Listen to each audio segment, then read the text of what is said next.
Alors, premier tour de table rapide avant d'appeler notre experte maison. Vous ressortez comment de ce match, de ce tournoi, frustré, déçu, emballé par la petite Française? Plein d'espoir. Le tennis français a traversé assez de crises. Il n'y a pas besoin d'être un expert tennis pour dire qu'on a tous vibré devant cette jeune fille que moi, personnellement, j'ai découvert pendant ce tournoi-là. Et en fait, elle n'a que 22 ans, elle revient d'une grave blessure. On a envie de croire à une belle carrière qui durera 10-15 ans et de la revoir à cette étape, à ce stage d'un grand tournoi et de l'avoir un jour gagné. C'est son but de gagner Roland-Garros. Bon voilà, donc on a l'impression qu'à 22 ans, elle peut avoir les qualités pour le faire. Donc de l'espoir. Mais c'est un coup d'éclat, à votre avis, ou c'est bien parti pour durer cette histoire? Oh non, ça va durer. Ah oui. Je pense ça va durer pour plusieurs raisons. D'abord, elle est jeune, effectivement.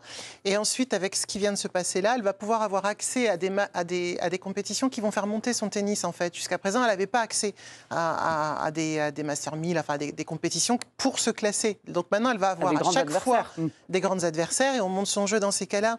Et donc, je pense, en plus, elle a l'air, voilà, elle a une espèce de calme, une espèce de je pense effectivement qu'elle tiendra le choc, même si ça doit être beaucoup d'émotions, puis surtout les sollicitations vont être énormes à partir de maintenant. C'est peut-être ça qu'il va falloir bien gérer. Pour continuer sur le sujet, j'ai besoin d'une experte, celle qui parle tennis tous les soirs dans l'équipe du soir. Elle a gagné 2 matchs sur le circuit WTA. Elle a presque battu Alizé Cornet. Elle a cassé 15 raquettes en 2006, 2007, 2008, 2009 et 2010. Camille Magali. Bravo, Français. Bah oui, je te le fais. Voilà, c'est ton Roland Garros. C'est des vraies stats. C'est des vraies infos. Les 15 raquettes? Non. Plus, apparemment, on me dit. En WTA, t'as gagné 2 matchs en WTA? Oui, mais c'était des petits tournois. Mais arrête, c'était des gros. Ne sois pas modeste. Attends, on a des vrais consultants, pas tous. À défaut d'avoir des vraies présentatrices, bravo. Elle le méritait. Bon, Camille, la question, est-ce que c'est un one-shot ou est-ce que c'est parti pour durer? Parce que tous, on aimerait bien, mais on se demande si vraiment on va la voir continuer à ce niveau-là, quoi. Bah, moi, j'y crois. Alors, j'aime pas trop me mouiller sur les pronostics, mais là, pour le coup, j'ai aucun doute qu'on va la revoir, qu'elle va s'installer. Elle a le tennis pour ça, on en a beaucoup parlé. Elle a un jeu atypique qui casse les genres du tennis féminin, donc elle peut embêter beaucoup de monde. Maryse en parlait, elle va avoir accès à de nouvelles choses. Donc là, quand vous êtes 65e mondial, il y a beaucoup de portes qui s'ouvrent. Vous passez un cap, vous devenez une vraie joueuse de haut niveau. Voilà. Avec le confort qui va avec. Avec le confort financier aussi, ouais. parce que pas que financier. Enfin, oui. Non, parce qu'en termes de structure, elle veut rien changer, parce qu'elle dit ça a marché. Je parle pas de l'encadrement, mais même le fait de pouvoir être dans des meilleurs hôtels, de pouvoir se prendre les bons avions, ça change beaucoup de choses. De pouvoir voilà, avoir un confort de pratique un peu plus important, quoi. Et puis surtout, elle apprend très vite, en fait. Voilà, et ça, non, mais elle a une faculté d'adaptation, c'est-à-dire que elle avait fait 2 matchs WTA sur le circuit avant. Comme toi. Et en fait, elle avait gagné le premier, le deuxième, elle joue une 60e joueuse mondiale. Elle mène 605-1 et elle dégoupille dans sa tête en se disant non mais je peux pas le faire, je vais pas y arriver. Et ça, c'était il y a quelques mois. Et en fait, on se rend compte que même pendant ce tournoi, elle a continué d'apprendre au fur et à mesure. Il y a eu son match face à l'autre Français, Jacques Mou, où elle était très tendue, elle avait des doutes sur son genou, est-ce qu'elle se sentait ou pas. Puis en fait, on voit qu'elle arrive en 8e. Tout ça, c'est terminé, c'est déjà mis derrière elle. Et puis, elle a beaucoup de marge de progression dans son jeu. Pour l'instant, elle joue sans son revers qui peut faire des dégâts. Donc ça, c'est... On n'a pas vu le meilleur. Juste, pourquoi on se pose la question? Je sais que tu as des questions, Erwan, mais parce que des coups d'éclat comme ça qui nous ont fait vibrer, on en a connu et ensuite, on a eu des déceptions. Oui, rééditer une performance en grand chelem, parfois, c'est assez compliqué. Eugénie Bouchard, la Canadienne, finaliste à Wimbledon en 2014, demi-finaliste à Roland et à l'Open d'Australie. Elle sort du top 100 en 2018, 4 ans après. Emma Raducanu, la Roumaine, vainqueur de l'US Open 2021 en tant que qualifiée, n'a plus passé le 2e tour depuis. Il y a notre Français aussi, Hugo Gaston, 8e finaliste à Roland en 2020. Depuis, il n'a plus jamais dépassé le 3e tour. Et puis l'Italien Cecchinato, demi-finaliste à Roland en 2018. Aujourd'hui, il est 402e joueur mondial. C'est parfois très dur, de confirmer quand on n'est pas programmé pour le succès. Mais elle l'est programmée. Et elle veut ça. Elle est là où elle veut être. Les autres aussi. Non, mais c'est-à-dire qu'en fait, là, si on prend Eugénie Bouchard et Raducanu, c'est des nanas qui ont explosé à 16 ans sur le circuit. Et donc, en fait, elle, quelque part, elle arrive avec presque 10 ans d'expérience, avec cette histoire de blessure. Où c'est ça qui fait la diff. Mais oui, et en fait, elle a débloqué des trucs mentalement, parce qu'on sait à quel point le mental compte en tennis. Et puis surtout, donc maintenant, elle a pris une confiance dans son jeu, ce qu'elle a été capable de faire avant ou pas, mais elle a une fraîcheur que ces filles-là n'avaient pas en fait. Mais parce que c'est le parcours de vie. Mais oui, en fait, mais donc il est hyper important la gestion pour elle. émotionnelle qu'elle a, elle l'aurait pas eu si elle n'avait pas eu cette blessure et si elle n'était pas venue d'aussi loin. Moi, je pense que faut tout lier. Le fait d'avoir cette gestion émotionnelle dans des moments clés des matchs qu'elle a accomplis, et le fait que dans sa tête, elle voulait rentrer dans le top 100 et continuer d'évoluer, le fait d'avoir eu un coup d'arrêt et de se dire c'est peut-être terminé, je vais peut-être profiter à derrière et puis de mettre en place les choses qu'il faut faire justement pour évoluer le plus vite possible. Là, elle en a eu l'opportunité avec Roland Garros, mais moi j'ai aucun doute sur le fait qu'elle continue en fait de procéder avec son état d'esprit. Ça pose des questions de la surface. En tennis quand même, on sait que les performances peuvent varier très haut et très bas selon la surface. Donc là, j'ai cru comprendre que la terre battue, c'était quand même la surface où elle se sent le mieux. On sait qu'avec l'engouement populaire, les gens vont attendre peut-être qu'à Wimbledon, elle fasse un dernier carré ou un quart de finale. Alors pour l'instant, on va rassurer tout le monde, elle n'a jamais joué sur gazon. On n'a pas beaucoup de terrain sur herbe en France, donc elle ne connaît pas, elle va découvrir, donc on ne va pas lui dire, bon, tu as fait demi à Roland, maintenant...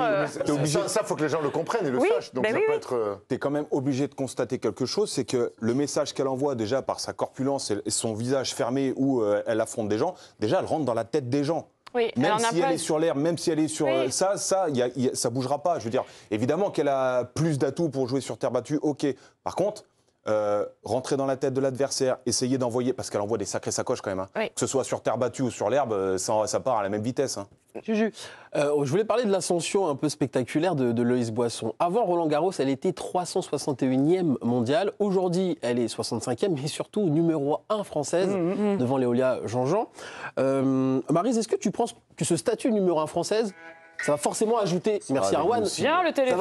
ça va forcément ajouter de la pression à Loïs Boisson. Là, elle est devenue numéro 1 française sur un tournoi, grâce à un tournoi. Allez, finis ta question. Oui, Non, merci Arwan. je pense pas que ça rajoute de la pression. D'abord,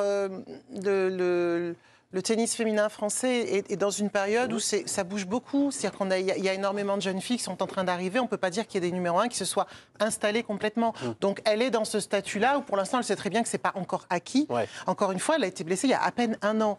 Donc forcément, de toute façon, tout ce qu'elle vit là, c'est un plus. Moi, je crois qu'il ne faut pas spécialement trop l'attendre à Wimbledon, mais pour les raisons qui ont été expliquées, parce que c'est une toute autre surface et que, encore une fois, on va la laisser quand même s'installer. Mais il suffit de la regarder pour voir à quel point elle est athlétique. Je crois que j'ai rarement vu une jeune femme aussi fit dans le tennis, et particulièrement en France. Ce qui montre à quel point elle a dû travailler entre la rééducation, la réhabilitation, le retour à la compète, etc.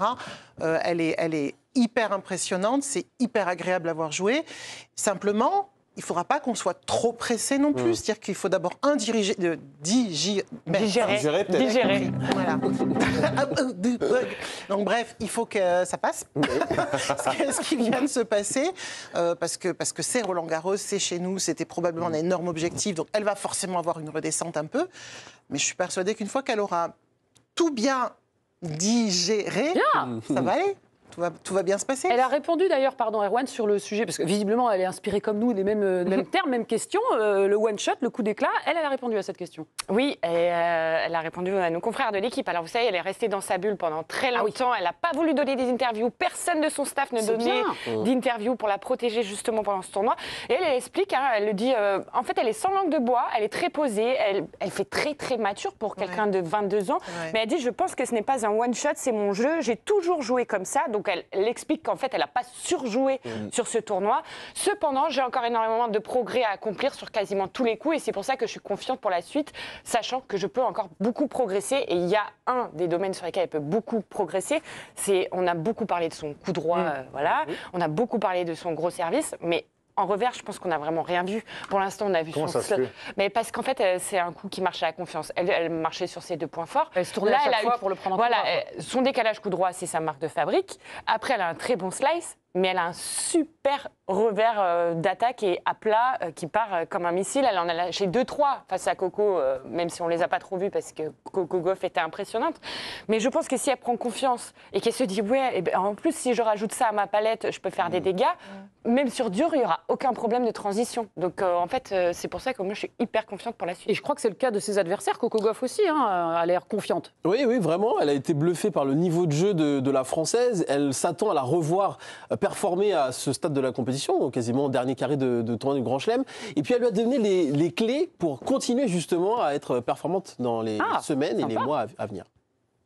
I guess my biggest advice is just to, stay true to yourself and the things that, keep your people around you, what they expect from you now. The fact that she's had such a great run in, even with all the media attention that happened so fast, obviously I think she has her head on her right shoulders. So yeah, it's going to be probably a weird few months for her, but I think the more it happens, the more you get used to it.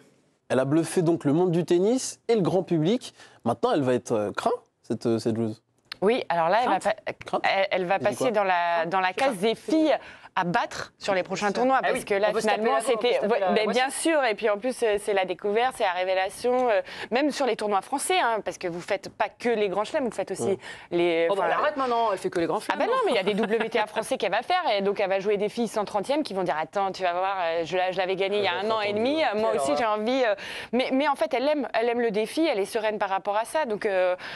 en fait, ce qui est très rassurant, c'est que je pense que déjà, elle est meilleure mentalement qu'avant sa blessure. Ça, elle a passé 10 ans presque.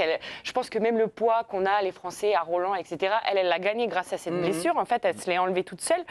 Mais surtout, elle est prête à tout découvrir. Elle est très, très bien staffée. Elle est très bien accompagnée. Et elle a un énorme caractère. Elle fait très calme comme ça. Mais c'est même son chirurgien qui expliquait qu'il avait dû lui rendre des comptes pour lui expliquer presque, le compte rendu. Avant que je t'opère, ça va se passer comme ça. Regarde les études que j'ai faites. Elle sait vraiment où elle va. Elle a maîtrisé... elle a pris en main sa carrière. Pour une jeune fille, c'est assez rare. Elle me fait énormément penser à Amélie Mauresmo, même dans les attitudes, puis le côté très froid dans sa façon de parler. On a l'impression vraiment que tout est cadré, tout est précis. Mais tu disais, elle n'est pas arrivée avec la pression à Roland-Garros. C'est pas cette année qu'elle a la pression, c'est l'année prochaine. Ouais. Mais je ne sais pas si elle l'aura, parce qu'en fait, elle s'est construite avec moi, Roland, c'est Roland, quoi. Oui. Et c'est rare. C'est pas la même quand on est arrivé à ce niveau-là de compétition. On va l'attendre maintenant, mais on va être tous très patients et lui laisser le temps de se remettre de Roland, de digérer, et ensuite sur les autres tournois avec grand plaisir.